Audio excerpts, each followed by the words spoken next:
Hello friends, movies all অ্যাবাউটে আপনাদের স্বাগত। হইচইয়ে একটি নতুন ওয়েব সিরিজ আসতে চলেছে, নাম বোকা বাক্সতে বন্দি, যার ট্রেলার ড্রপ করা হয়েছে।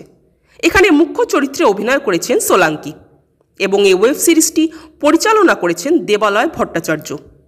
ঘটনা সম্পর্কে যেটুকু বোঝা যাচ্ছে, সোলাঙ্কি একজন অভিনেত্রী, বাংলা টিভি সিরিয়ালের মুখ্য চরিত্রে অভিনয় করা একজন নায়িকা।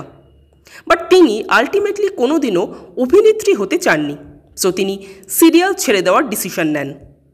লাস্ট শুটিংয়ের দিন সেটে যাওয়ার পর সেটের সবাই তাকে বোঝানোর চেষ্টা করে যে এই সেটের জগৎটাই রিয়েল জগৎ, এটাই রিয়েল লাইফ। ফলে সোলাঙ্কিরও সব কিছু গুলিয়ে যায় যে কোনটা রিয়েল আর কোনটা রিল। ইভেন যারা দর্শক, অর্থাৎ সোলাঙ্কি সিরিয়ালটা যারা রোজ দেখেন, তারাও দেখছেন যে গল্পটা আস্তে আস্তে চেঞ্জ হয়ে যাচ্ছে।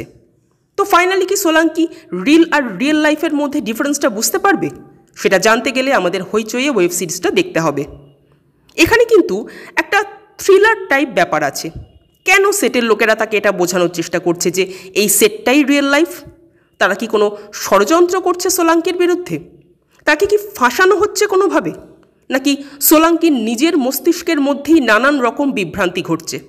এই ব্যাপারগুলো কিন্তু খুব ইন্টারেস্টিং হতে চলেছে বলে আমার মনে হয়। দেবালয় ভট্টাচার্যের কাজ আমার বরাবরই খুব পছন্দ। এবার এই থ্রিলারটাকে দেবালয় ভট্টাচার্য কীভাবে দেখান, কীভাবে রিয়েলের মধ্যে মধ্যস্থতা করেন, সেটাই দেখার। আমার তো এই ট্রেলারটা বেশ ভালোই লাগলো। আপনাদের কেমন লেগেছে কমেন্ট করে জানাবেন। আর আমাদের ভিডিও ভালো লেগে থাকলে প্লিজ লাইক, শেয়ার ও সাবস্ক্রাইব করতে ভুলবেন না। Thank you.